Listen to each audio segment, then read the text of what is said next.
Hey everybody, Grizzly here. There are two different kinds of switches you can have, two different kinds of mechanical switches you can have in a flashlight. There's a reverse clicky, which lets you half press while it's on to change modes. And there's a forward clicky, which lets you half press while it's off for momentary activation or mode changes. They're both good types of switches. I happen to prefer forward clickies. And so I like to put those in all of my mechanical tail switch flashlights if I can. What I've got here today is a Convoy Z1. I've had this light for a while and I like it a lot. The problem is it's got this metal switch boot. And in most Convoy lights, you can put a reverse clicky in there with some work, but only if it's got a rubber switch boot, not a metal switch boot. What I've done today is I've figured out a way to put a forward clicky switch in here even with this metal boot. So what I did is I took the light apart. This is how it comes from the factory. Take this retaining ring out. There we go.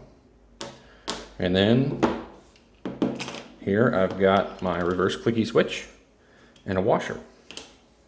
What I want to do is install this forward clicky switch. But as you can see, the forward clicky on the right is a lot taller than the reverse clicky on the left. So I need some extra room in there. The way I achieved that is twofold, or threefold actually. The first thing I did is I shortened this switch a little bit. Normally this white part is a little bit longer and domed on the top. But what I did is I took some sandpaper and I sanded this so that it's just tall enough to still work, but it's as short as it can possibly be. So that reduces the overall height of the switch. That wasn't enough. So the next thing I did is I took this washer and I looked around for another washer, and I happened to find one that I had that was the same diameter. And what I can do with these when I put them in there is it pushes the switch a little bit further away from the back of the light, which is good. What that'll do is raise this retaining ring up a little bit and give me a little bit more room. This washer right here is not ideal.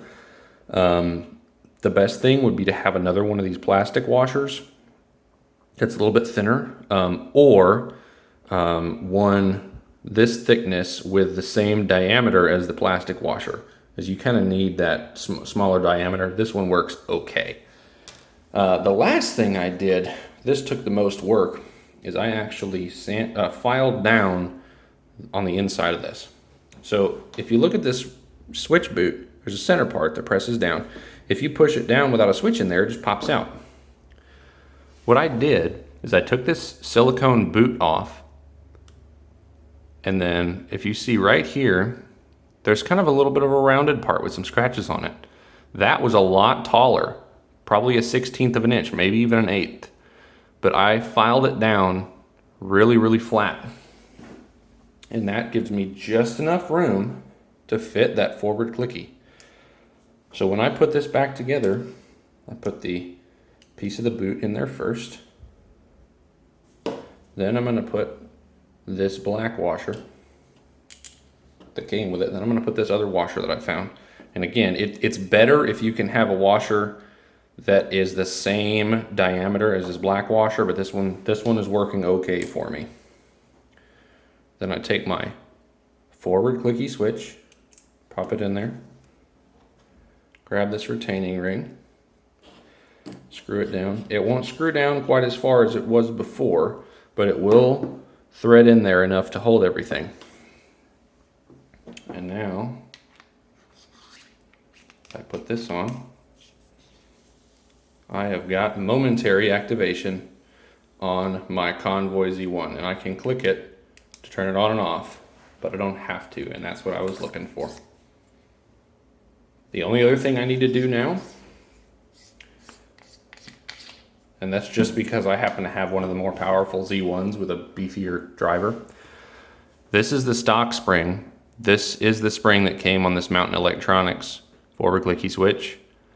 And it is really flimsy, so I need to take this spring and swap it out. If you want to do this project yourself, you don't necessarily need to order this switch from Mountain Electronics. Simon from Convoy actually carries a forward clicky switch in a 5-pack. If you search forward clicky, or just the word forward in his AliExpress store, there's a switch that pops up that looks kind of like this, but it says forward clicky. That's what you want. You can take that switch, desolder this one, remove it from this little board, and solder that new forward clicky on there, and then do these mods that I've talked about today. And you can put a forward clicky switch in your Convoy Z1 or any other Convoy that takes a 21700 cell, except for S21A and M21A. They use smaller switches. Thanks for watching, guys.